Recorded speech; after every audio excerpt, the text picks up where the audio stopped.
बेटा विद्युत रासायनिक श्रेणी में हम लोग विद्युत रासायनिक श्रेणी के अनुप्रयोगों को पढ़ रहे थे और उन प्रयोगों में हमने कुछ अनुप्रयोगों को पढ़ रखा था और मैंने बताया भी था कि बाकी के अनुप्रयोग नेक्स्ट क्लास में रहेंगे आज की क्लास में। तो मैंने नेक्स्ट हेडिंग डाल रखी है विद्युत रासायनिक श्रेणी का और क्या अनुप्रयोग है, धातु ऑक्साइडों का ऊष्मीय स्थायित्व पता करने में, कि किसी भी धातु का जो ऑक्साइड होता है वो उसका ऊष्मीय स्थायित्व कैसा रहता है। ऊष्मीय स्थायित्व का मतलब है जब उस धातु के ऑक्साइड को गर्म किया जाएगा तो धातु का ऑक्साइड शीघ्रता से टूट जाता है या किस धातु का ऑक्साइड शीघ्रता से टूटता नहीं है। तो धातु ऑक्साइडों के ऊष्मीय स्थायित्व को ज्ञात करने के लिए बेटा एक नियम आप सभी को पता होना चाहिए। क्या पता होना चाहिए कि अगर धातु के किसी भी ऑक्साइड की बात करें, मैंने ये मान रखा है कि मेरे पास एक धातु A है और ये ऑक्सीजन के साथ कंबाइन हो जाएगा। ये पहला एलिमेंट है धातु और बेटा ये दूसरा एलिमेंट है ऑक्सीजन। अब धातु का ऑक्साइड बनता कैसे, जब धातु ऑक्सीजन के साथ अभिक्रिया करता है। कोई भी मेटल ऑक्सीजन के साथ अभिक्रिया करता है तो धातु और ऑक्सीजन के बीच एक बॉन्ड बनता है, आबंध बनता है। वो आबंध बनता कैसे है, उस आबंध को बनाने के लिए धातु परमाणु ऑक्सीजन को कुछ इलेक्ट्रॉन दान कर देता है या कुछ इलेक्ट्रॉन दे देता है। बेटा दूसरे शब्दों में ऐसा पढ़ सकते हैं या समझ सकते हैं कि धातु ऑक्सीजन के साथ बॉन्ड बनाते हुए धातु इलेक्ट्रॉनों का त्याग करता है और ऑक्सीजन उस इलेक्ट्रॉन को क्या कर लेता है, ग्रहण कर लेता है। अब धातु का ऑक्सीजन के साथ संयोग होकर बनना है धातु का ऑक्साइड। अब देखो धातु के ऑक्साइड में और क्या समझ सकते हैं इस बात को कि बेटा धातु ऑक्साइड जब भी बनेगा, अगर धातु शीघ्रता से इलेक्ट्रॉन को त्याग सकता है तो धातु का ऑक्साइड एक मजबूत आबंध बनाएगा। धातु ऑक्सीजन के साथ स्ट्रॉन्ग बॉन्ड बनाएगा और जब स्ट्रॉन्ग बॉन्ड बनेगा तो धातु का जो ऑक्साइड होगा वो अधिक स्थायी होगा। यदि धातु इलेक्ट्रॉन का त्याग आसानी से नहीं कर पाता है, यदि कोई ऐसा भी मेटल हमारे पास है जो धातु इलेक्ट्रॉन का त्याग करता तो है लेकिन वो धातु इलेक्ट्रॉन का त्याग आसानी से नहीं करता है, तो यदि कोई धातु इलेक्ट्रॉन का त्याग आसानी से नहीं कर पाता है तो उस धातु और ऑक्सीजन के बीच बना हुआ बॉन्ड कमजोर होगा। अगर बॉन्ड कमजोर होगा तो बेटा इस आबंध को आसानी से गर्म करते हुए तोड़ा जा सकता है। जैसे हम धातु के ऑक्साइड को गर्म करेंगे, क्योंकि बॉन्ड कमजोर था, धातु अलग हो गया, ऑक्साइड अलग हो गया। मैंने बताया कि ये जो धातु का ऑक्साइड हमें मिला क्योंकि ये शीघ्रता से टूट गया, ये धातु का ऑक्साइड स्थायी नहीं है। तो धातु के ऑक्साइड के स्थायित्व को कैसे पहचाना जा सकता है, कोई भी धातु परमाणु जितनी शीघ्रता से इलेक्ट्रॉन का त्याग कर सकता है वो ऑक्सीजन के साथ उतना ही स्ट्रॉन्ग बॉन्ड बनाएगा और इस दौरान उस धातु के ऑक्साइड का स्थायित्व अधिक रहने वाला है। तो सबसे इंपॉर्टेंट बात क्या है कि धातु अपने इलेक्ट्रॉनों को कितनी आसानी से शीघ्रता से निकाल के ऑक्सीजन को दे देता है। जो धातु का परमाणु जितनी आसानी से शीघ्रता से अपना इलेक्ट्रॉन निकाल के ऑक्सीजन को दे देगा उस धातु का ऑक्साइड उतना ही स्थायी रहने वाला है। तो इस बात को बेटा लिख भी लेते हैं कि देखो कैसे लिखेंगे इसको, यदि कोई धातु परमाणु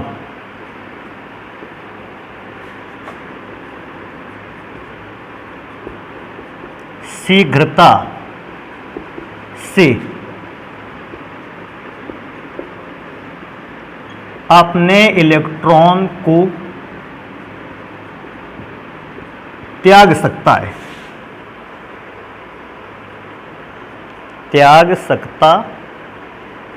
है तो वह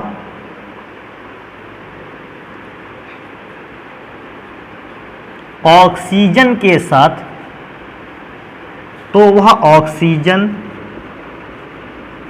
साथ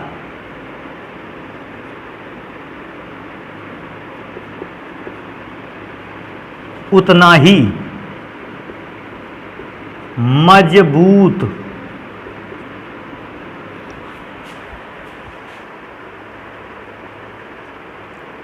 आबंध बनाएगा। आबंध का मतलब इसको बोल सकते हो बॉन्ड भी बोल सकते हैं, उतना ही स्ट्रॉन्ग मजबूत आबंध का निर्माण करेगा, आबंध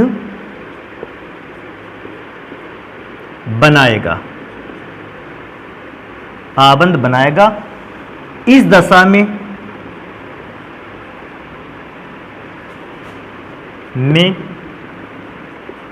जो धातु का ऑक्साइड बनता है, या जिसको हम बेटा धातु ऑक्साइड बोलते हैं, इस दशा में धातु ऑक्साइड का स्थायित्व तो अधिक होगा।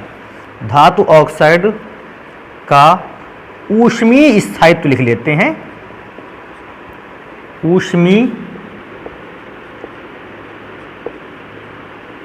स्थायित्व अधिक होगा। तो जिस भी मेटल में से इलेक्ट्रॉन को त्यागने की प्रॉपर्टी जितनी अधिक है वो उतना ही स्ट्रॉन्ग बॉन्ड बना सकता है ऑक्सीजन के साथ, और ऐसी कंडीशन पर उस धातु का ऑक्साइड उतना ही ज्यादा स्ट्रॉन्ग होगा, अगर स्थायित्व के स्टेबल होगा, जल्दी से टूटेगा नहीं कभी। और इस बात को भी लिखते हैं, देखो क्या, अब विद्युत रासायनिक श्रेणी में इसकी बात लिख लेते हैं कि विद्युत रासायनिक श्रेणी में से कौन सा मेटल अच्छे ऑक्साइड बॉन्ड बना सकता है। तो बेटा आपको ये पता है पहले से कि विद्युत रासायनिक श्रेणी में ऊपर रखी धातु सबसे अधिक क्रियाशील होती है। और क्यों सबसे अधिक क्रियाशील होती है? क्योंकि वो शीघ्रता से इलेक्ट्रॉनों को त्याग देती है। जैसे जैसे आप विद्युत रासायनिक श्रेणी में नीचे की ओर आते हैं, धातुओं की क्रियाशीलता या सक्रियता लगातार घटने लगती है। सक्रियता घटने का अर्थ है वो धातु अब इलेक्ट्रॉनों को आसानी से नहीं त्याग पा रही है। और जब आप विद्युत रासायनिक श्रेणी के बिल्कुल निचले हिस्से पर आ जाते हो, आपको स्वर्ण धातु मिलती है, Au, गोल्ड जिसको कहते हैं। इसकी क्रियाशीलता धातुओं में से सबसे कम होती है। सबसे कम का मतलब ये आसानी से इलेक्ट्रॉनों को त्यागेगा नहीं, और क्योंकि आसानी से इलेक्ट्रॉनों को नहीं त्यागेगा, इसका ऑक्सीजन के साथ बना हुआ बॉन्ड बहुत कमजोर होगा, जो ताप के प्रभाव में या ऊष्मा के प्रभाव में शीघ्रता से टूट जाएगा। और हम कह देंगे कि गोल्ड का जो ऑक्साइड है ये स्थायी नहीं है। तो क्या है, विद्युत रासायनिक श्रेणी में ऊपर रखी धातु शीघ्रता से इलेक्ट्रॉन का त्याग करती है, लेकिन नीचे वाली धातुएं शीघ्रता से इलेक्ट्रॉन का त्याग नहीं कर पाती हैं। तो इस बात को वहां बताते हैं, क्या लिखते हैं, क्योंकि ECS विद्युत रासायनिक श्रेणी में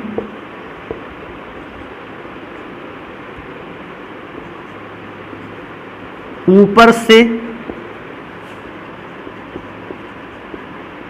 नीचे की ओर आने पर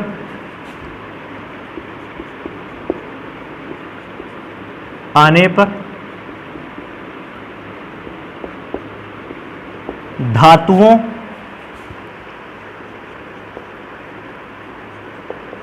की क्रियाशीलता कह सकते हैं, या फिर बेटा इसको एक और की चीज कह सकते हैं, इलेक्ट्रॉनों को त्यागने की क्षमता।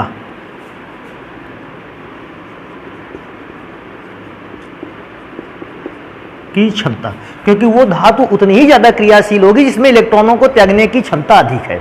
तो चाहे आप ये कह सकते हो धातु की क्रियाशीलता, या कह सकते हो इलेक्ट्रॉनों को त्यागने की क्षमता घटती है। जब भी ऊपर से नीचे आप धातुओं को पढ़ते हो, उसके इलेक्ट्रॉनों के त्यागने की क्षमता घटती है।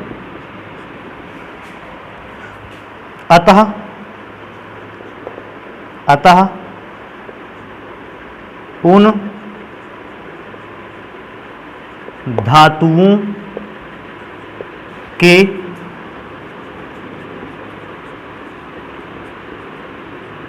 ऑक्साइडों का स्थायित्व या ऊष्मीय स्थायित्व लिख सकते हैं, भी घटता है। जैसे बेटा मैं एक आधे एग्जाम्पल लिखकर आपको दिखा सकता हूं, कैसे एग्जाम्पल लिखते हैं उसको चेक करते हैं। मेरे पास पहला एग्जाम्पल है सोडियम ऑक्साइड। अब देखो ध्यान देने वाली बात क्या है, इसको मैंने गर्म किया या मैंने इसको ऊष्मा दिया। ऊष्मा देने पर सबसे पहले मैं देखता हूं सोडियम एक मेटल है, और सोडियम क्योंकि विद्युत रासायनिक श्रेणी के ऊपरी भाग पर आता है, क्योंकि ऊपरी भाग पर आता है, सोडियम बहुत शीघ्रता से इलेक्ट्रॉनों का त्याग कर सकता है। अगर सोडियम शीघ्रता से इलेक्ट्रॉनों का त्याग करेगा, इसका मतलब है सोडियम और ऑक्सीजन के बीच बना हुआ बॉन्ड स्ट्रॉन्ग रहेगा। अगर सोडियम और ऑक्सीजन के बीच बना हुआ बॉन्ड स्ट्रांग रहेगा, तो अगर हम इसको गर्म भी करते हैं तो क्योंकि बॉन्ड दोनों के बीच का स्ट्रांग है, सोडियम और ऑक्सीजन एक दूसरे से अलग नहीं हो पाते हैं, इसलिए मैं यहां लिख दूंगा नो रिएक्शन। अर्थात अगर आप सोडियम ऑक्साइड को गर्म भी करते हो, ऊष्मीय अपघटन भी कराना चाहते हो, सोडियम ऑक्साइड का ऊष्मीय अपघटन होने वाला नहीं है। मुख्य रीजन क्या है? क्योंकि सोडियम में इलेक्ट्रॉनों को त्यागने की क्षमता बहुत अधिक है और यह विद्युत रासायनिक श्रेणी के ऊपरी हिस्से पर आता है। मेरे पास एक और पदार्थ है Li2O, लिथियम ऑक्साइड। अब लिथियम ऑक्साइड में लिथियम को अगर देखते हैं तो यह तो विद्युत रासायनिक श्रेणी के सबसे ऊपरी भाग पर है। अगर यह विद्युत रासायनिक श्रेणी के सबसे ऊपरी भाग पर है, इसका मतलब लिथियम पर इलेक्ट्रॉनों को त्यागने की क्षमता सबसे अधिक है, और क्योंकि इसके पास इलेक्ट्रॉनों को त्यागने की क्षमता सबसे अधिक है, अतः लिथियम ऑक्सीजन के साथ एक स्ट्रॉन्ग बॉन्ड बनाएगा, मजबूत बॉन्ड बनाएगा, अधिक क्षमता वाला बॉन्ड बनाएगा, और इस अधिक क्षमता वाले बॉन्ड को गर्म करके तोड़ा नहीं जा सकता। अर्थात हम इसको गर्म करेंगे और ये नहीं टूटेगा, इसका अर्थ है कोई भी अभिक्रिया संपन्न नहीं हो रही है, नो रिएक्शन। अभी नेक्स्ट रिएक्शन पे चले आते हैं, थोड़ा सा चेंज कर लेते हैं। कैसे चेंज कर लेते हैं बेटा? अगले एग्जाम्पल पर मैंने एक दूसरे मेटल को ले रखा है, सिल्वर ऑक्साइड Ag2O, इसको मैंने गर्म किया है। अब सिल्वर ऑक्साइड में से देखा जाए तो अगर आपने विद्युत रासायनिक श्रेणी को ध्यान से देखा था तो आपने देखा होगा विद्युत रासायनिक श्रेणी में जो सिल्वर का स्थान है वो काफी नीचे है, और क्योंकि सिल्वर का स्थान काफी नीचे है, विद्युत रासायनिक श्रेणी के तकरीबन निचले हिस्से पर आपको मिलेगा ये। क्योंकि विद्युत रासायनिक श्रेणी के निचले हिस्से पर मिलेगा, सो इसका अर्थ है कि जो सिल्वर है, चांदी है, इसमें इलेक्ट्रॉन को त्यागने की क्षमता बहुत कम है, और क्योंकि सिल्वर में इलेक्ट्रॉन को त्यागने की क्षमता कम है, मैं क्या सोचता हूं, सिल्वर और ऑक्सीजन के बीच बना आबंध जो है वो कमजोर है। अगर कमजोर है तो इसे गर्म करेंगे और सिल्वर और ऑक्सीजन के बीच बना बॉन्ड क्या हो जाएगा? टूट जाएगा। अगर भी दोनों के बीच बना बॉन्ड टूटेगा तो क्या बनकर तैयार होगा? 2Ag plus half O2। Half O2 कैसे लिख सकते हैं? ऑक्सीजन अकेला लिखा नहीं जा सकता है, ऑक्सीजन मॉलिक्यूलर फॉर्म में ही रहेगा, तो मैंने O2 लिख दिया, और हाफ इसलिए लिख दिया, 2 से 2 कैंसिल हो गया तो एक ऑक्सीजन बचेगा, और यहां भी तो ऑक्सीजन एक ही था। अभी एक और काम कर लेते हैं, किसी और भी ऑक्साइड को देख लेते हैं। जैसे मेरे पास एक ऑक्साइड और है, मरकरी का ऑक्साइड 2HgO। मैं इसको गर्म करता हूं। जैसे ही आपने देखा क्या इसकी रिएक्शन पर लिखना चाहिए, क्योंकि मरकरी विद्युत रासायनिक श्रेणी में काफी नीचे आ जाता है। मैं समझ गया मरकरी के पास इलेक्ट्रॉन को त्यागने की क्षमता कम है, और क्योंकि इलेक्ट्रॉन को त्यागने की क्षमता कम है, आप मरकरी का ऑक्साइड को जैसे ही गर्म करते हो, मरकरी और ऑक्सीजन के बीच बना हुआ बॉन्ड टूट जाता है, और मरकरी और ऑक्सीजन के बीच बना हुआ बॉन्ड टूटता है तो क्या बनेगा? 2Hg plus O2। तो इस प्रकार विद्युत रासायनिक श्रेणी के आधार पर किसी भी धातु के बने हुए ऑक्साइड के ऊष्मीय स्थायित्व का निर्धारण किया जा सकता है। कि अगर कोई भी मेटल है उसके धातु का ऑक्साइड आपको दे दिया जाए तो आप धातु के ऑक्साइड को देखकर इस बात का अंदाजा लगा सकें कि धातु का ऑक्साइड कितना अधिक स्थायी है और कितना कम स्थायी है, इस बात का अंदाजा लगाया जा सकता है। अभी नेक्स्ट नंबर लिखते हैं, एक और मेरे पास प्रॉपर्टी, उसको भी देख लेते हैं। लिखा है विद्युत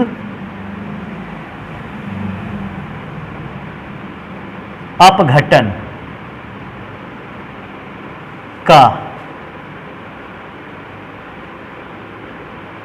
उत्पाद ज्ञात करने में। इस प्रॉपर्टी को पढ़ेंगे। देखो, अब विद्युत अपघटन का उत्पाद ज्ञात करने में इसका अर्थ क्या है, मैं थोड़ा सा विद्युत अपघटन की प्रक्रिया को समझा देता हूं, क्योंकि विद्युत अपघटन की प्रक्रिया हम लोग पढ़ चुके हैं, लेकिन मैं क्या सोचता हूं कि मैं थोड़ा सा एक बार रिपीट कर देता हूं। विद्युत अपघटन एक ऐसी प्रक्रिया थी जिसमें से एक विशेष प्रकार के सेल का यूज करते थे, विद्युत अपघटनी सेल का प्रयोग करते थे। उस विद्युत अपघटनी सेल द्वारा होता क्या था, आप एक कांच के पात्र में या विद्युत के कुचालक पात्र में एक केमिकल भरते थे, विद्युत अपघट्य भरते थे, और फिर उसमें विद्युत धारा प्रवाहित करते थे, और विद्युत धारा के प्रवाहित करने पर जो धनायन होते थे वो कैथोड पर जाकर चिपक जाते थे, और जो ऋण आयन होते थे वो एनोड पर आकर चिपक जाते थे, और इस प्रोसेस को कहा करते थे आप विद्युत अपघटन। आपको याद होगा हम लोगों ने एक पदार्थ के विद्युत अपघटन को पढ़ा था, NaCl के विद्युत अपघटन को। सबसे पहले NaCl को जल में घोलकर इसे आयनों में तोड़ा गया था। फिर क्योंकि Na पर पॉजिटिव चार्ज था, ये बैटरी के कैथोड अर्थात निगेटिव टर्मिनल पर चिपक गया था, और Cl पर निगेटिव चार्ज था, इसलिए बैटरी के पॉजिटिव टर्मिनल अर्थात एनोड पर ये जाकर मुक्त हो गया था, चिपक गया था, एकत्रित हो गया था। इस प्रोसेस को कहते हैं विद्युत अपघटन। कहता है विद्युत रासायनिक श्रेणी के आधार पर विद्युत अपघटन में बने हुए उत्पाद की पहचान की जा सकती है। और विद्युत अपघटन के दौरान बने हुए उत्पाद की पहचान कैसे की जा सकती है, इस बात को ध्यान देते हैं। देखो, पहली बात तो ये कन्फर्म है कि यदि किसी विद्युत अपघट्य में एक प्रकार का धनायन और एक प्रकार का ऋणायन है। फिर से मैं रिपीट कर देता हूं। मैंने माना मेरे पास एक विद्युत अपघट्य है, इसमें केवल एक प्रकार का धनायन है A और दूसरे प्रकार का ऋणायन है B। इसमें से उत्पाद को पहचानना बिल्कुल आसान है। उत्पाद को पहचानना कैसे आसान है? क्योंकि A पर धन आवेश है, A कैथोड पर मुक्त होगा या कैथोड की प्लेट पर चिपका मिलेगा, क्योंकि कैथोड पर कैसा चार्ज होता है? निगेटिव चार्ज होता है। तो ये तो A के लिए बात हो गई। B पर क्योंकि निगेटिव चार्ज है, B एनोड पर मुक्त होगा। एनोड पर क्योंकि मुक्त होगा? क्योंकि एनोड पर कैसा चार्ज होता है? Positive charge. ये सभी बच्चे जानते हैं, और नहीं जानते हैं तो इसको बिल्कुल ध्यान दे लें। पॉजिटिव पार्टिकल या पॉजिटिव चार्ज आयन डिपॉजिट होता है निगेटिव चार्ज प्लेट अर्थात कैथोड पर, जबकि निगेटिव चार्ज आयन डिपॉजिट होता है, एकत्रित होता है, मुक्त होता है, चिपक जाता है कहां पर? पॉजिटिव चार्ज प्लेट पर, अर्थात जिसको हम क्या बोलते हैं? एनोड। लेकिन प्रॉब्लम क्रिएट कहां होती है? प्रॉब्लम क्रिएट तब होती है जब एक ही विद्युत अपघट्य में या किसी घोल में एक से अधिक प्रकार के धनायन है और एक से अधिक प्रकार के ऋणायन है। जैसे मैं एग्जाम्पल लिख देता हूं यहां थोड़ा सा आपको समझाने के लिए। हमने एक पदार्थ लिया था जिसमें से A प्लस B माइनस था और C प्लस D माइनस था, अर्थात धनायन भी दो प्रकार के थे और ऋण आयन भी दो प्रकार के थे।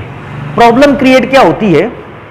जब हम इस विद्युत अपघट्य का या इस घोल का विद्युत अपघटन कराते हैं, तो विद्युत अपघटन के दौरान अब ये प्राप्त करना या ये पहचान करना कठिन हो जाता है कि कैथोड पर A प्लस मुक्त होगा, चिपकेगा, डिपॉजिट होगा, या C प्लस डिपॉजिट होगा।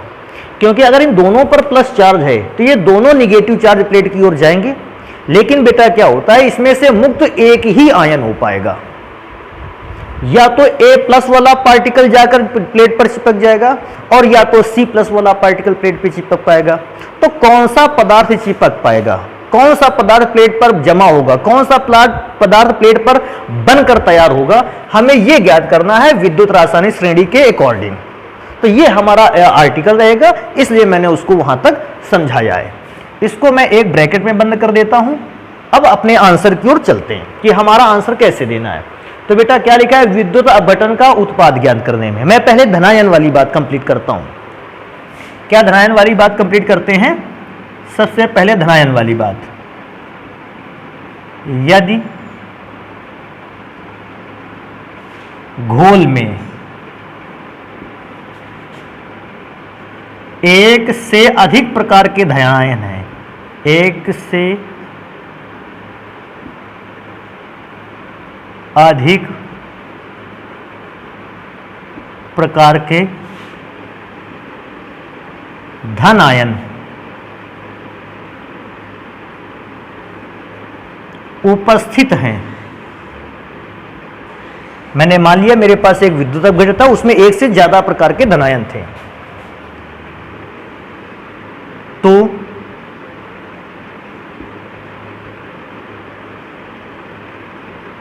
उत्पाद के रूप में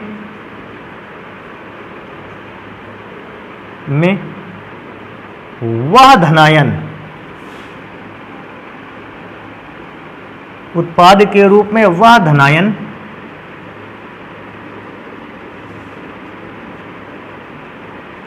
कैथोड पर मुक्त होता है, कैथोड पर मुक्त होता है, जिसका मानक इलेक्ट्रोड विभव, मानक इलेक्ट्रोड विभव, या जिसको बेटा हम लोग लिखते हैं कहा से ई नॉट से अधिक है।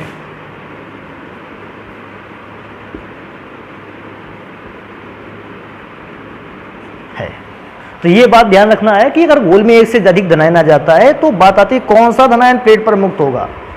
तो आप धनायन की गणना कर सकते हैं जिस धनायन के लिए धातु का मानक इलेक्ट्रोड विभव अधिक होगा, जिस भी मेटल के लिए मानक इलेक्ट्रोड विभव का मान अधिक होगा वही आयन जो है वो प्लेट पर सबसे पहले मुक्त हो जाएगा। तो मैं क्या देखता हूं, जैसे मेरे पास एक क्वेश्चन आ जाता है, मेरे पास एक पदार्थ है सोडियम आयन और पोटेशियम आयन, ये मेरे लिए एग्जाम्पल है। अब कहता है सोडियम आयन पोटेशियम आयन एक विद्युत अपघट्य में उपस्थित है। अब सोडियम आयन और पोटेशियम आयन में से मैं देखता हूं कौन सा आयन सबसे पहले प्लेट पर मुक्त होगा। तो बेटा मैं देखूंगा कि विद्युत रासायन श्रेणी में से किसका मानक इलेक्ट्रोड विभव अधिक है। तो देखो बेटा विद्युत रासायन श्रेणी में पोटेशियम जो मेटल है ये सबसे ऊपर है, और सबसे ऊपर का मतलब लिथियम से नीचे। लेकिन अभी सोडियम और पोटेशियम दोनों को देखा जाए पोटेशियम का स्थान ऊपर है। पोटेशियम का स्थान ऊपर का मतलब इसका मानक इलेक्ट्रोड विभव कम है, और जैसे जैसे नीचे आते हैं मानक इलेक्ट्रोड विभव बढ़ता है। और अपेक्षाकृत अगर देखा जाए तो सोडियम का मानक इलेक्ट्रोड विभव कैसा रहता है, अधिक, क्योंकि पोटेशियम का मानक इलेक्ट्रोड विभव कम है और सोडियम का अपेक्षाकृत मानक इलेक्ट्रोड विभव अधिक है, इसलिए प्लेट पर सोडियम ही मुक्त होगा। तो मैं क्या इसका आंसर लिख दूंगा, कैथोड पर कौन मुक्त होगा, सोडियम मुक्त होगा। आपको यह बात विशेष रूप से ध्यान रखनी है कि प्लेट पर सोडियम मुक्त होगा, क्योंकि इसका मानक इलेक्ट्रोड विभव पोटेशियम आयन की अपेक्षा कैसा है, अधिक है। तो जिसका मानक इलेक्ट्रोड विभव अधिक है वो डिपॉजिट हो जाएगा जाके कैथोड पर। लेकिन बात बेटा ये तो धनायन के लिए था, अभी इसी पर चर्चा करेंगे कि अगर कभी कोई ऋणायन के लिए क्वेश्चन आ जाए, क्योंकि हमारे पास देखो ऋणायन भी तो दो प्रकार के हैं, बी माइनस और डी माइनस। अब मुझसे पूछ लेता है कि बी माइनस डी माइनस में से कौन सा आयन जो है वो इलेक्ट्रोड पर डिपॉजिट होगा। तो ये भी नहीं कह सकते कि दोनों डिपॉजिट होंगे, क्योंकि दोनों डिपॉजिट नहीं होते, केवल एक ही डिपॉजिट होता है। अब कौन सा डिपॉजिट होता है इस पर बात करते हैं। तो पहले मैं नंबर लिख लेता हूं फिर समझते हैं इसको। नहीं क्या लिखा है, यदि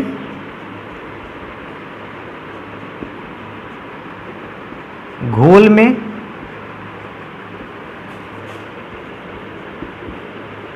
एक से अधिक ऋणायन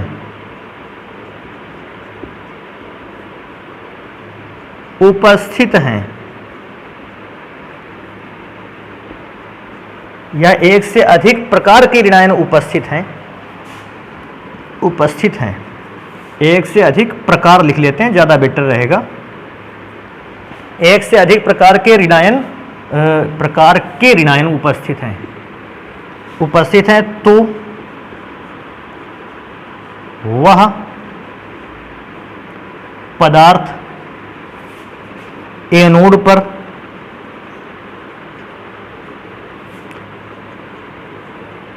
उत्पाद के रूप में मुक्त होगा, उत्पाद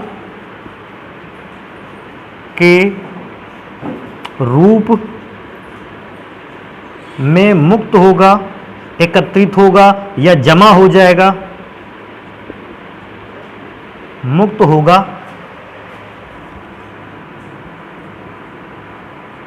जिसका मानक इलेक्ट्रोड विभव, ई नॉट का मतलब है मानक इलेक्ट्रोड विभव कम है। इसका मतलब है धनायन पे वो जमा होता था जिसका मानक इलेक्ट्रोड विभव अधिक होता था, और ऋणायन पे वो जमा होता है जिसका मानक इलेक्ट्रोड विभव कैसा है, कम है। अब इसे मेरे पास एग्जाम्पल आ जाता है, मेरे पास दो आयन है, एक क्लोरीन आयन है, एक फ्लोरीन आयन है। क्लोराइड आयन और फ्लोराइड आयन ये दोनों एक ही गोल में उपस्थित हैं। अब क्योंकि दोनों पे ऋण आयन है दोनों, अर्थात ये दोनों पॉजिटिव चार्ज प्लेट एनोड पर इकट्ठा होंगे।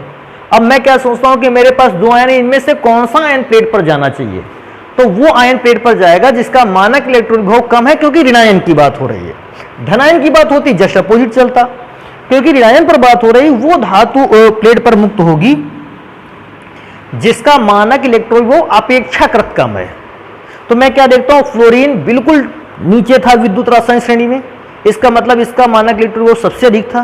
क्लोरीन का स्थान थोड़ा सा ऊपर था, इसका मतलब क्लोरीन जो है इसका मानक इलेक्ट्रॉन वो कम है, क्योंकि इन दोनों में से क्लोरीन का मानक इलेक्ट्रॉन वो कम है।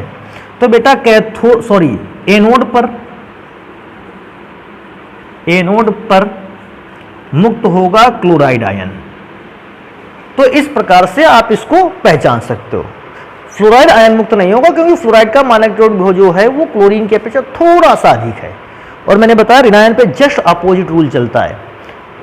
तो धनायन और ऋणायन दोनों प्रकार के आयनों पर आपने विद्युत अपघटन प्रक्रिया के दौरान उत्पाद ज्ञात करने का तरीका सीख लिया है। तो एक काम करते हैं बेटा, आप इनको नोट करते हैं, विद्युत रासायनिक श्रेणी के और भी अनुप्रयोग हैं उनको पढ़ते हैं फिर। अगला नंबर है बेटा, रेडॉक्स अभिक्रिया या सेल अभिक्रिया की संभावना ज्ञात करने में। रेडॉक्स अभिक्रिया या सेल अभिक्रिया की संभावना ज्ञात करने का अर्थ है, अगर आपको कोई भी सेल अभिक्रिया दे दी जाती है या आपके सेल के इलेक्ट्रोड में से एनोड और कैथोड को बता दिया जाता है, तो आप इस बात का निर्धारण कर सकते हैं कि क्या वास्तव में ऐसा गैल्वेनिक सेल हो सकता है या वास्तव में ऐसा गैल्वेनिक सेल नहीं हो सकता है। वास्तविक में ऐसा गैल्वेनिक सेल हो सकता है या नहीं हो सकता है की संभावना को प्राप्त करना ही कहलाता है रेडॉक्स अभिक्रिया या सेल अभिक्रिया की संभावना ज्ञात करने में। देखो मैं कैसे पढ़ता हूं इसको। सबसे पहले देखो यहां से स्टार्ट करते हैं। क्या स्टार्ट करते हैं, एक सेल में 2 इलेक्ट्रोड होते हैं। तो मैं यहां लिखता हूं सबसे फर्स्ट नंबर पे, कोई भी जब आप एक सेल लाते हो आप ये देखते हो कि उसमें 2 प्रकार के इलेक्ट्रोड होते हैं। 2 प्रकार के इलेक्ट्रोड होते हैं, ये तो सभी को पता है। प्रत्येक सेल 2 प्रकार के इलेक्ट्रोडों से बनता है, वो चाहे जिस प्रकार का सेल हो, चाहे गैल्वेनिक हो या विद्युत अपघटनीय सेल हो, दोनों प्रकार के सेल 2 प्रकार के इलेक्ट्रोडों से बनते हैं। अब मैं अगर गैल्वेनिक सेल पर बात करता हूं, क्योंकि उसी की बात होगी अभी। अब गैल्वेनिक सेल में से मैं देखता हूं सबसे पहला इलेक्ट्रोड होता है एनोड, और एनोड जो होता है वो बैटरी का निगेटिव या सेल का निगेटिव टर्मिनल होता है। इसको भी ध्यान रखना है। और यह भी ध्यान रखना है कि यदि आपको 2 धातुएं दी गई हैं, भाई सेल बनाने के लिए 2 इलेक्ट्रोड चाहिए और 2 इलेक्ट्रोड का मतलब 2 धातुएं दी गई हैं, तो जो एनोड है निगेटिव टर्मिनल है वो उस सेल में से वो वाली धातु होगी जो विद्युत रासायनिक श्रेणी में जिसका स्थान ऊपर है। तो मैं यहां लिखूंगा साथ में, एनोड निगेटिव टर्मिनल होता है जिसका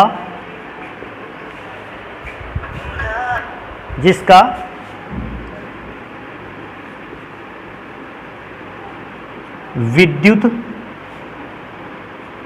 रासायनिक श्रेणी में ऊपर स्थान होता है। यदि 2 धातुओं को मिलाकर सेल बनाया गया तो एनोड आप उस धातु को कहते हो जिस धातु का स्थान विद्युत रासायनिक श्रेणी में कहां है, ऊपर। अब नेक्स्ट मेटल पर आ जाते हैं जिसका नाम है कैथोड। अब कैथोड बेटा सभी को पता है पॉजिटिव टर्मिनल होता है गैल्वेनिक सेल के लिए। तो गैल्वेनिक सेल के लिए क्योंकि पॉजिटिव टर्मिनल होता है बेटा, सेल में से ये वो वाला इलेक्ट्रोड होता है जो विद्युत रासायनिक श्रेणी में कहां धातु रखी होती है, नीचे। तो मैं क्या लिखता हूं, ये उस धातु के लिए गणना है जिस धातु का स्थान विद्युत रासायनिक श्रेणी को ऐसा भी तो लिख सकते हैं इलेक्ट्रोकेमिकल सीरीज में नीचे पाया जाता है या नीचे होता है।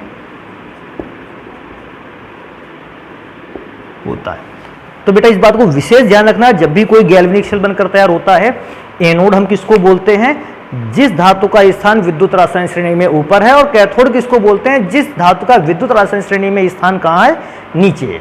देखो जैसे मैं क्या सोचता हूं, मेरे पास एक एग्जाम्पल है और उस एग्जाम्पल में क्या किया गया, सिल्वर तथा जिंक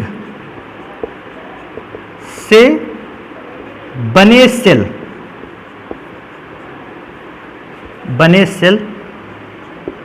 में कौन कौन से इलेक्ट्रोड होंगे? तो बेटा पक्का है, अगर सिल्वर और जिंक से सेल बना हुआ है तो इलेक्ट्रॉनों को तो आसानी से बताया जा सकता है। सिल्वर और जिंक में सिल्वर का स्थान नीचे होता है, क्योंकि सिल्वर का स्थान नीचे होता है तो सिल्वर कार्य करेगा कैथोड का और जिंक कार्य करेगा एनोड का।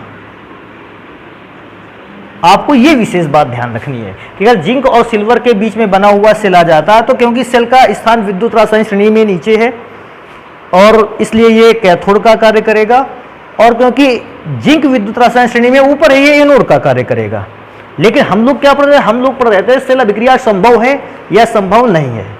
अगर इस बात की गणना करने के लिए आ जाए तो बेटा एक विशेष बात ध्यान रखना, हम सूत्र के थ्रू सबसे पहले सेल विभव निकालेंगे। सेल विभव ई नॉट ऑफ सेल से लिखा जाता था और बेटा सूत्र होता था इसका EC माइनस EA। एक बार देख लेते हैं, हालांकि फॉर्मूले बहुत सारे थे। C का अर्थ है कैथोड का मानक इलेक्ट्रोड विभव माइनस एनोड का मानक इलेक्ट्रोड विभव। कैथोड में से एनोड के मानक इलेक्ट्रोड विभव को क्या कर देना है? माइनस कर देना है।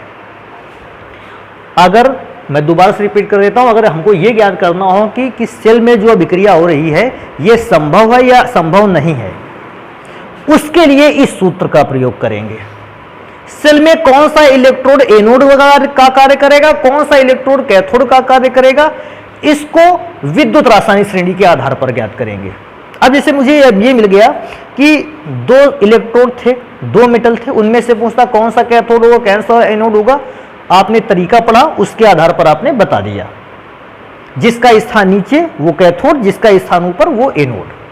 अब मुझसे क्या आता है, पूछता है कि दोनों इलेक्ट्रोड बाई चांस मुझे बता दिया कि ये इलेक्ट्रोड कैथोड है, ये इलेक्ट्रोड एनोड है।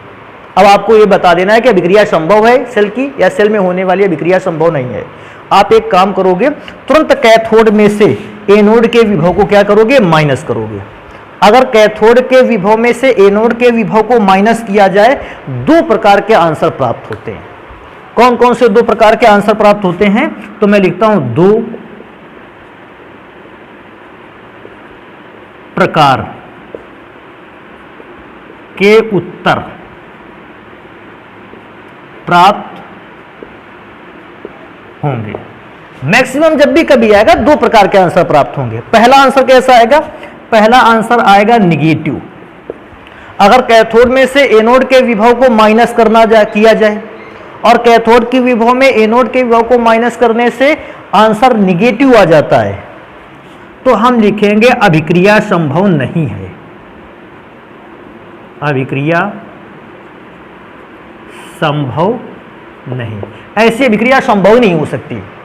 अगर कभी किसी गैल्वेनिक सेल में कैथोड के विभव में एनोड का विभव माइनस किया जाए फिर भी आंसर निगेटिव आ जाए, भैया ऐसा कोई भी रासायनिक अभिक्रिया संभव नहीं है।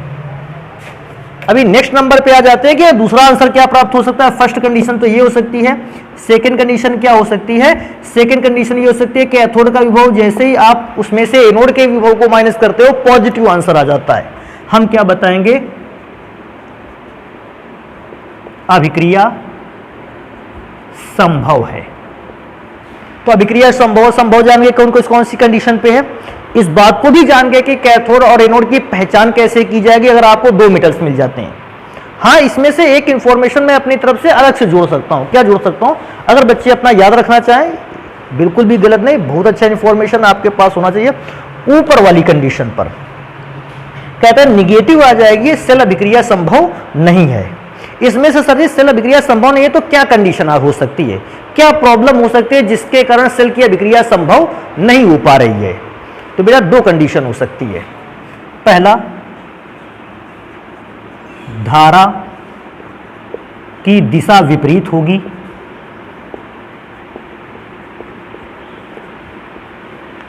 जिस दिशा में हम करंट के फ्लो को मानते हैं, धारा एक्चुअल में उस दिशा से विपरीत दिशा में फ्लो हो रही है। दूसरी बात, सेकंड नंबर, इसी में से मैं कॉमा करके लगा देता हूं, ये गैल्वेनिक सेल नहीं बल्कि कौन सा सेल है, विद्युत अपघटनी सेल है, अपघटनी सेल होगा। अर्थात जो भी सेल हम लोगों को आंसर निकालने के लिए दिया गया है, ये सेल एक्चुअली में गैल्वेनिक सेल है ही नहीं, ये सेल कौन सा है, विद्युत अपघटनी सेल है। ये दो बातें आप जान सकते हो। हालांकि मैं क्या सोचता हूं, अपने यहां जो क्वेश्चन आता है वो संभाव्यता पर आता है कि सेल में अभिक्रिया हो सकती है या संभव है, ये संभव नहीं है। लेकिन अगर आप इस कंडीशंस को याद रख सकते हो, मेरे ख्याल से ये बेटर है। अभी नेक्स्ट नंबर पे क्या करते हैं कि इस बात को तो हमने पढ़ ही लिया है, अभी नेक्स्ट नंबर पे एक और पदार्थ के गुण पर आ जाते हैं। विद्युत रासायनिक श्रेणी के एक और अनुप्रयोग को पढ़ लेते हैं। विद्युत रासायनिक श्रेणी का वो अनुप्रयोग है धातुओं का विस्थापन।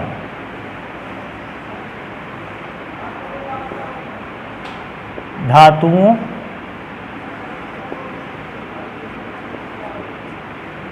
का विस्थापन, धातुओं का विस्थापन। देखो धातुओं का विस्थापन ऐसा है, मैं क्या बताता हूं आपको, इसको ऐसे समझते हैं। मेरे पास दो धातुएं हैं, फिर से मैं क्या देखता हूं, मेरे पास दो धातुएं हैं, उन दोनों धातुओं में से एक की क्रियाशीलता अधिक है और एक की क्रियाशीलता कम है। तो मैं क्या सोचता हूं, मैं आपको जो बताता हूं उसको बहुत ढंग से याद रखना है। मेरे पास दो मेटल हैं और उन मेटल्स में एक की क्रियाशीलता, रिएक्टिविटी अधिक है और दूसरे की क्रियाशीलता कम है। तो जो अधिक क्रियाशील धातु है वो अपने से कम क्रियाशील धातु को उसके स्थान से क्या कर सकती है, हटा सकती है। लेकिन जिस धातु की क्रियाशीलता स्वयं में कम है वो अपने से अधिक क्रियाशील धातु को हटा नहीं सकती है। इस बात का बस विशेष ध्यान रखना है आपको। पहले मैं नंबर लिख देता हूं, फिर एग्जाम्पल के थ्रू इस बात को, घटना को समझते हैं। क्या समझते हैं, देखो क्या पहले नंबर लिखते हैं, क्या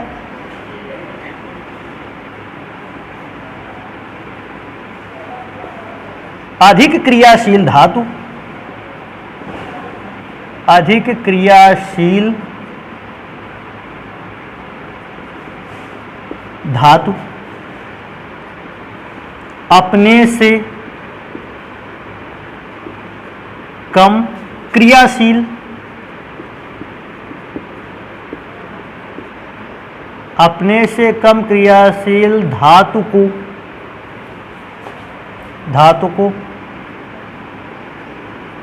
उसके लवण के जलीय विलयन, जलीय विलयन मैं बताता हूं लवण का जलीय विलयन का अर्थ क्या है। अभी जलीय विलयन से विस्थापित कर सकती है,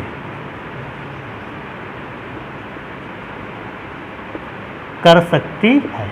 तो जो भी धातु अधिक क्रियाशील है वो उस दूसरी धातु को हटा सकती है जिसकी क्रियाशीलता कैसी है, कम।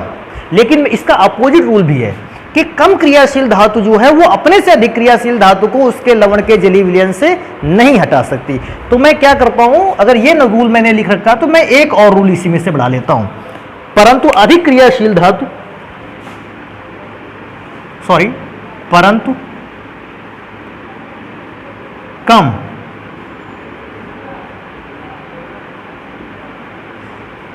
क्रियाशील धातु अपने से अधिक क्रियाशील, अपने से अधिक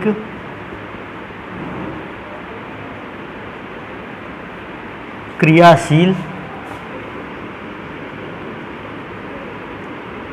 धातु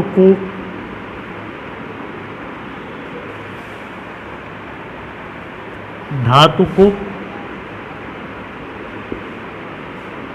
उसके लवण के जलीय विलयन से विस्थापित नहीं कर सकती।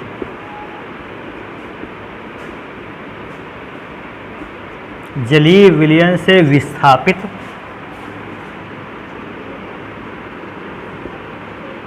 नहीं कर सकती है।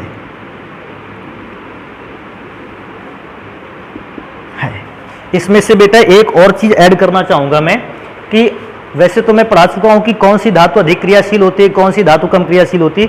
विद्युत रासायनिक श्रेणी में ऊपर रखी धातु अधिक क्रियाशील होती है, नीचे वाली धातु कैसी होती है, कम क्रियाशील। वैसे भी आपको ये पता है, तो मैं इसको ऐसे भी लिख सकता हूं शॉर्ट फॉर्म में, ताकि आपको याद बना रहेगा। क्या?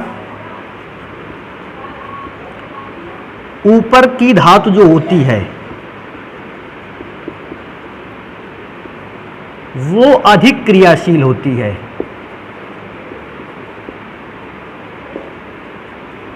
इस चीज को आप अपने दिमाग में रख सकते हैं कि विद्युत रासायनिक श्रेणी में जो धातु ऊपर की है वो अधिक क्रियाशील है,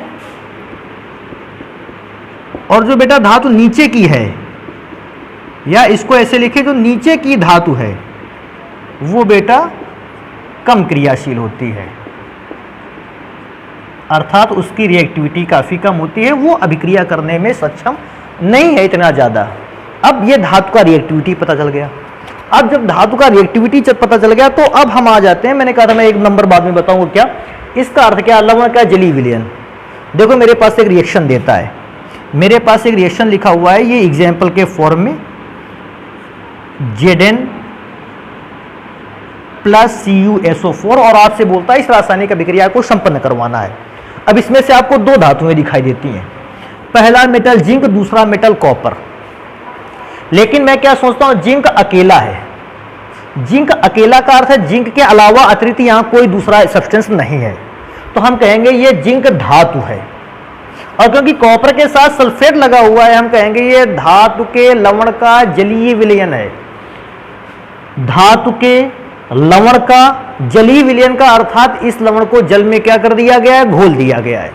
अभिक्रिया तो तभी होगी ना, कॉपर सल्फेट पाउडर के फॉर्म में आता है, जिंक आप जानते हो सॉलिड फॉर्म में होता है। ये दोनों आपस में अभिक्रिया तब तक नहीं करते हैं जब तक कि कॉपर सल्फेट के पाउडर का सॉल्यूशन घोल ना बना लिया जाए। तो ये है कॉपर सल्फेट एक प्रकार का लवण है, और ये उस लवण का जल में घोल है। अब मैं क्या देखता हूं, धातु का स्थान ऊपर है, जिंक और कॉपर में से मैं देखूंगा जिंक का स्थान ऊपर है। तो धातु जो है जिंक का क्योंकि स्थान ऊपर है, जिंक एक काम कर सकता है, कॉपर को उसके स्थान से हटा सकता है। तो मैंने क्या देखा, जिंक कॉपर को अगर इसके स्थान से हटा देगा तो बन जाएगा ZnSO4, क्योंकि जिंक ने अगर कॉपर को हटाया होगा तो कॉपर की जगह खुद जिंक आ गया, क्योंकि कॉपर की जगह खुद जिंक आ गया, जिंक आ गया कॉपर की जगह पर, तो बन गया जिंक का सल्फेट, और इसने अलग किसको कर दिया, कॉपर को अलग कर दिया, तो कॉपर अलग हो गया। ऐसा समझना है उसको। दूसरा मैं क्या सोचता हूं, अगर यही रिएक्शन रिवर्स फॉर्म में दे दी जाए कि कॉपर का मेटल है और जिंक सल्फेट का लवण है, तो आपको देखना है कॉपर धातु है और जिंक सल्फेट क्या है, लवण। क्योंकि कॉपर का स्थान नीचे है, कॉपर का स्थान नीचे और जिंक का स्थान ऊपर। ध्यान देने वाली बात है, कॉपर का स्थान नीचे अर्थात कॉपर कम क्रियाशील, जिंक का स्थान ऊपर अर्थात जिंक अधिक क्रियाशील। अभी क्या ध्यान देते हो, कॉपर अगर कम क्रियाशील है तो वो जिंक को उसके स्थान से हटा नहीं सकता है, कॉपर की क्रियाशीलता कम होने के कारण वो जिंक को नहीं हटा सकता, और इस जगह पर बेटा कोई भी अभिक्रिया संपन्न होने वाली नहीं है। मैं एक और रासायनिक अभिक्रिया लिखता हूं, देखो मेरे पास एक और रासायनिक अभिक्रिया है Zn प्लस 2AgCl, ये रासायनिक अभिक्रिया है। उसमें से क्या देखता हूं, सिल्वर क्लोराइड तो हो गया जलीय विलयन, लवण का जलीय विलयन, जिंक हो गई धातु। अब देखना है कि जिंक और सिल्वर में से किसका स्थान ऊपर है, तो आप देखिएगा जिंक का स्थान ऊपर है, इसलिए जिंक अधिक क्रियाशील है, और क्योंकि जिंक अधिक क्रियाशील है ये सिल्वर को उसके स्थान से क्या कर सकता है, हटा सकता है। अगर जिंक सिल्वर को हटा देगा तो बन जाएगा ZnCl2 प्लस जो सिल्वर हटा हुआ है वो अलग हो जाएगा। इस प्रकार से अभिक्रिया संपन्न हो जाएगी। लेकिन यही बात अगर मैं अपोजिट टर्म्स में दे देता कि क्या सिल्वर की अभिक्रिया अगर जिंक क्लोराइड से हो गया, सिल्वर जिंक क्लोराइड को उसके स्थान से हटा सकता है, तो मैं क्या देखता हूं, जिंक का स्थान ऊपर है और इस बार बेचारे सिल्वर का स्थान नीचे है, तो सिल्वर जिंक पर अटैक नहीं कर सकता है और इस दौरान भी कोई भी अभिक्रिया संपन्न नहीं होगी। हमेशा ध्यान रखना है जो मेटल लिखा हुआ है, जो धातु लिखा है, इसका स्थान ऊपर होना चाहिए, और जो साल्ट लिखा हुआ है उसका स्थान नीचे होना चाहिए। धातु का स्थान ऊपर होना चाहिए, और जो साथ में साल्ट लिखे हैं, साल्ट के साथ जो मेटल लिखा है उसका स्थान कहां होना चाहिए, नीचे। प्रतिस्थापन का अभिक्रिया तभी संभव है, अन्यथा इसके अतिरिक्त प्रतिस्थापन का अभिक्रिया अन्य किसी भी कंडीशन पर संभव नहीं है। फिर मैं बताता हूं, जो अलग से मेटल लिखा है, केवल धातु लिखा है, इसका स्थान ऊपर होना चाहिए, और जो लवण के साथ धातु लिखी है इसका स्थान नीचे होना चाहिए, तभी धातु लवण के जलीय विलयन से मेटल को हटा पाएगा, नहीं तो अन्य किसी कंडीशन पे वो मेटल को हटा नहीं सकता है। तो बेटा ये विद्युत रासायनिक श्रेणी के अनुप्रयोग हो गए। एक विद्युत रासायनिक श्रेणी का अनुप्रयोग और बचता है, आप इसको नोट कर लें, फिर उस लास्ट अनुप्रयोग को भी पढ़ लेते हैं। बेटा लास्ट और अंतिम है ये प्रॉपर्टी, अधातुओं का विस्थापन। जैसे अभी आप लोगों ने धातुओं के विस्थापन को पढ़ा है, जस्ट अपोजिट नेचर पर आ जाते हैं, अधातुओं के विस्थापन को पढ़ते हैं कि एक अधातु दूसरे अधातु को कौन सी कंडीशन पर विस्थापित कर सकती है और कौन सी कंडीशन पर विस्थापित नहीं कर सकती है। तो बेटा धातुओं का जो नियम था, अधातुओं का नियम बिल्कुल विपरीत है। कैसा विपरीत है मैं लिखूंगा, आप उसी से समझ जाओगे देख के।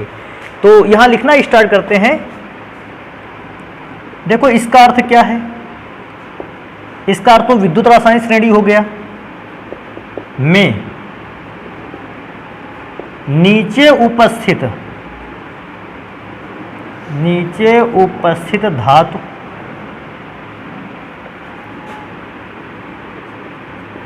अपने से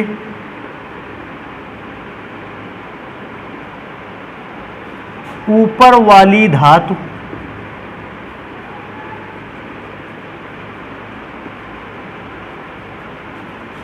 को उसके लवण के विलयन,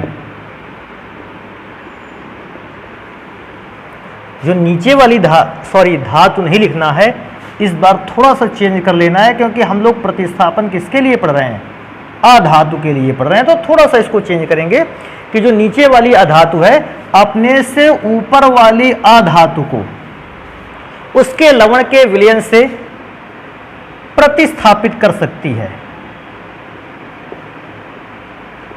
प्रतिस्थापित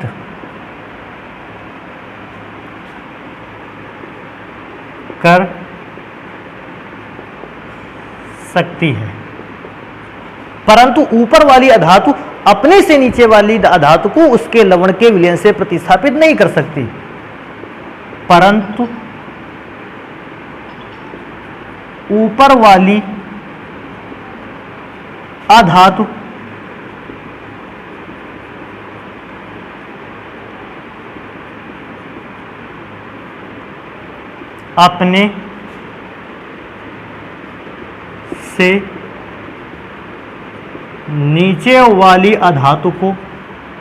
अपने से नीचे वाली अधातु को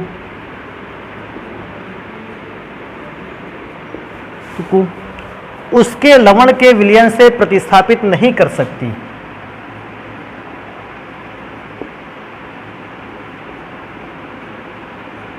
उसके लवण के विलयन से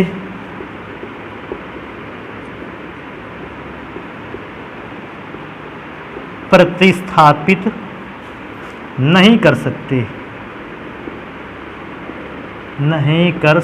है। तो ये रूल याद रखना है आपको कि अधातु में जस्ट रूल 2 है, वो धातुओं की अपेक्षा उल्टा चलता है। तो इसको विशेष तौर से तैयार रखेंगे। कभी कभी बच्चे के दिमाग में ऐसा भी क्वेश्चन आ सकता है कि सर जी ऐसा क्या है कि मैंने कई जगह पर देखा है धातु का जो भी रूल है वो अधातु से जस्ट अपोजिट जा रहा है। क्योंकि बेटा धातु दोनों का नेचर अपोजिट है। क्या है, धातु का जो गुण है वो इलेक्ट्रॉन को त्यागने का है और अधातुओं का जो गुण है वो इलेक्ट्रॉनों को ग्रहण करने का है। क्योंकि सबसे बड़े गुण तो यही से डिफरेंस आता है, एक इलेक्ट्रॉन को त्याग करके अपने गुण को रिप्रेजेंट कर रहा है तो दूसरा इलेक्ट्रॉन को ग्रहण करके अपने गुण को रिप्रेजेंट कर रहा है, अपने कैरेक्टर को तब बता पा रहा है। तो इस दौरान धातु और धातु के गुण एक दूसरे से विपरीत ऐसे ही कंडीशन पर हो जाते हैं। इसलिए धातु का नियम हमेशा अधातु के नियम से अपोजिट चलता है। तो अभी मैं क्या सोचता हूं, मैं एक एग्जाम्पल लिखता हूं। मेरे पास एक एग्जाम्पल था, क्या है, F2 + 2Ki। अब ये अधातु हो गई और ये अधातु के लवण का विलयन हो गया। अधातु का स्थान नीचे है, लवण वाले का स्थान ऊपर है। क्योंकि अधातु का स्थान नीचे है, ये ऐसा कह सकते हैं F2 का स्थान नीचे है I से, क्योंकि F2 का स्थान नीचे है, अधातु की चर्चा हो रही बेटा, F2 का स्थान नीचे, इसलिए ये I को हटा सकता है, बना लेगा 2KF प्लस I2। तो फ्लोरीन का स्थान नीचे था, इसलिए इसने अपने से ऊपर वाले को हटा दिया, क्योंकि नॉन मेटल अधातु पर चर्चा चल रही थी। लेकिन बेटा मैं यही एग्जांपल अगर रिवर्स कर दूं, अब मैं क्या देखता हूं, तो I2 का स्थान तो ऊपर हो गया ना, तो अब I2 KF को उसके स्थान से हटा नहीं सकती, अर्थात इस जगह कोई भी रासायनिक अभिक्रिया संपन्न होने वाली नहीं है। बेटा इस बात का विशेष ध्यान रखें, धातु के गुण जो होते हैं वो अधातु के गुणों से भिन्न होते हैं। धातु में भी क्या आता था, ऊपर वाला अपने से नीचे वाले को हटा देता था, लेकिन नहीं, अधातु में अब नीचे वाला अपने से ऊपर वाले को हटा सकता है, लेकिन ऊपर वाला अब अपने से नीचे वाले को हटा नहीं सकता है। यह अधातु का नियम है। तो बेटा विद्युत रासायनिक श्रेणी के अनुप्रयोग आपने पढ़ रखे हैं, जितने भी अनुप्रयोग थे आपने सारे के सारे अनुप्रयोग पढ़ रखे हैं। विद्युत रासायनिक श्रेणी से ही रिलेटेड कुछ क्वेश्चन हैं जिनके आंसर हमें पता होना चाहिए, इसको पढ़ते हैं फिर नेक्स्ट क्लास पे।